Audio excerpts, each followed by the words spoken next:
Bonjour à tous. Eh bien, nous arrivons tout doucement vers la fin de l'année. Aujourd'hui, j'ai envie de vous parler de nos animaux à quatre pattes et bien sûr de nos chats et de nos chiens.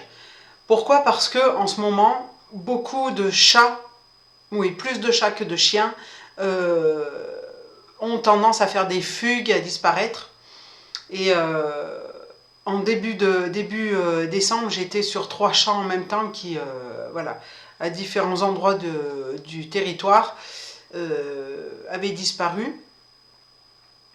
Alors, vous savez que les chats, déjà dans les mythologies, toutes les mythologies antiques, notamment la Grèce, l'Égypte, les pays nordiques, eh bien, ils étaient tous connectés, ils étaient tous connectés aux dieux. Et je reviens particulièrement sur l'Égypte, puisque j'ai une affinité avec ce pays, enfin, surtout les civilisations antiques. Pourquoi? Parce que il y a déjà en Égypte la déesse Bastet, à tête de chat, qui est la déesse des chats, et qui est connectée au dieu Horus, dieu des garnisons, donc protecteur des militaires et des passeurs d'âmes. Horus est un important dieu dans le panthéon égyptien, et j'ai appelé, comme vous le savez, mon dernier chat noir Horus, qui me joue des tours de cache-cache depuis 11 mois. Les chats ont une énergie de calme, et ils sont pour nous, dans cette incarnation en 3D, des guides spirituels. Ils sont là pour nous guider sur notre chemin de vie. Ils ont bien sûr des missions de vie avec nous, et puis surtout, eh bien, ils vont nous aider de tout ce qu'ils peuvent pour que nos vies soient à peu près douces. Je commencerai par l'importance des noms qu'on va leur donner, parce que je le vois avec les miens, hein, quand j'ai appelé mes 3 chats noirs, Athéna, Ra et Horus, ma petite chatte grise et blanche Artémis, mon Éclipse qui va bientôt fêter ses 16 ans, dans 5 mois elle fête ses 16 ans, eh bien, ils sont... d'où l'importance du nom, en fait. Parce que moi, je les prends, voilà. Pour moi, c'est vraiment des alliés, des protecteurs. Et c'est pour ça que je leur donne le nom de Dieu. Je pensais pas, honnêtement... je pensais vraiment pas que on allait en arriver là avec Horus. Et puis toutes les... Et puis Ra. Bon. Artémis, c'est la déesse de la chasse.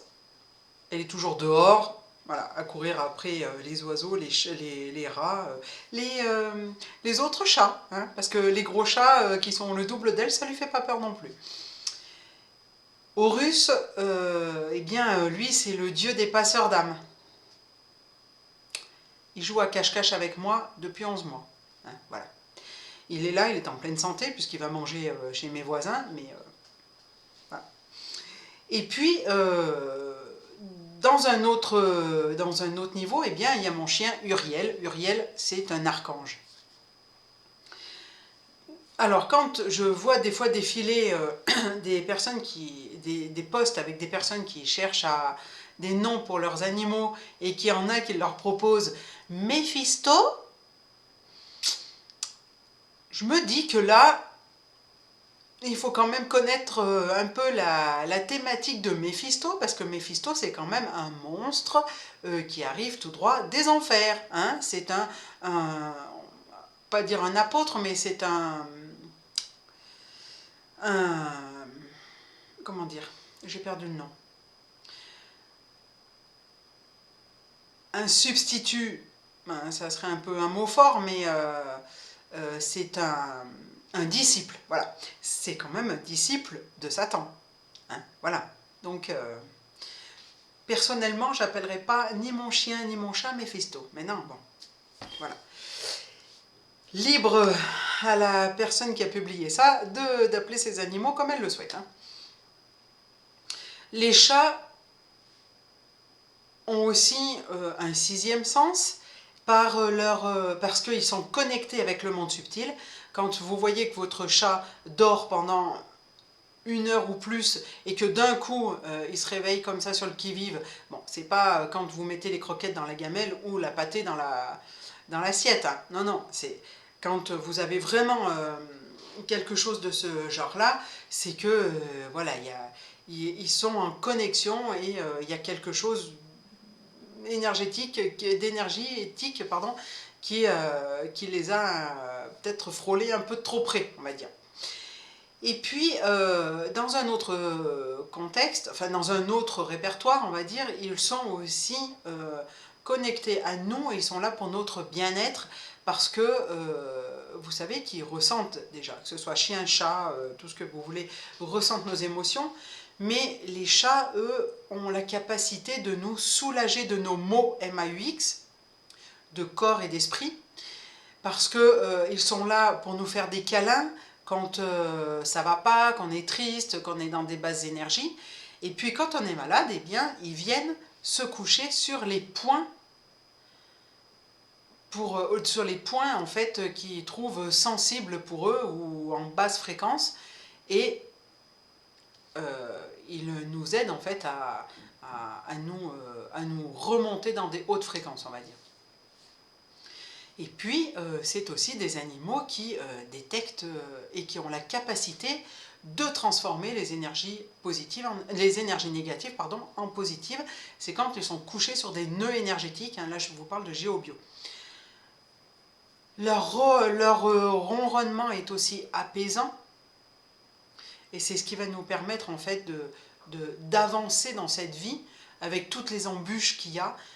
Voilà, quand on rentre chez soi, qu'on a des animaux, qu'on a des chats, des chiens, eh bien, ils sont là pour nous dire, bah voilà, tu vis dans l'instant présent et du coup, il faut absolument que tu reprennes pied, que tu...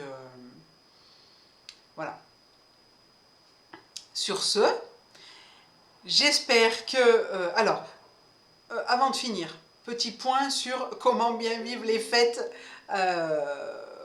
avec nos animaux, etc. Alors certes, je vois beaucoup de vidéos humoristiques d'accrocher les chats, de les scotcher, etc.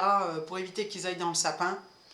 Personnellement, mes minettes, quand j'avais de la place et un grand sapin, elles y allaient dedans, il ne s'est jamais rien passé de désagréable, mis à part Miss Artemis qui avait décidé de me refaire la décoration avec les guirlandes électriques.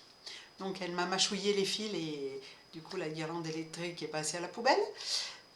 Mis à part ça, j'ai pas retrouvé d'objets au sol, de décoration au sol, de sapins tombés, etc. Voilà, il bougeait un petit peu de temps en temps. Je me disais non, non, non, non, non, non, non, il va pas bouger, il va pas tomber, mais tout va bien. Et puis, dans un autre contexte, quand vous allez recevoir de la famille, pas forcément, voilà, hein, il va y avoir certainement des petites tensions. Pour ma part, je privilégie une table ronde qui permet de faire circuler la conversation, les énergies, les assiettes aussi. Si vous savez que vous allez passer des moments agréables, mais qu'il y en a toujours un qui va envoyer un petit pic, une petite remarque désagréable, privilégiez aussi les assiettes rondes. Hein, voilà, puisque maintenant il y en a des carrés. Voilà. Ça, c'est le conseil que je pourrais vous donner. Et puis, si vraiment ça se passe mal, derrière, vous pouvez faire une fumigation quand ils sont partis. Hein. Vous fumigez, vous passez un coup de sauge. Voilà, pour... bon, c'est pas une fumigation faite par un professionnel, mais voilà, ça permettra d'atténuer un peu les tensions. Et le jour même que ce soit le 24, le 25, le 31, le 1er, ou les autres jours, hein, vous pouvez aussi très bien mettre de l'encens. Mais évitez les bâtonnets, parce que les encens en bâtonnet, c'est souvent que du chimique. Mais voilà, ça vous empêche pas de mettre de l'encens, et puis des bouquets de fleurs, euh, euh, fraîches. Évitez les bouquets séchés, hein,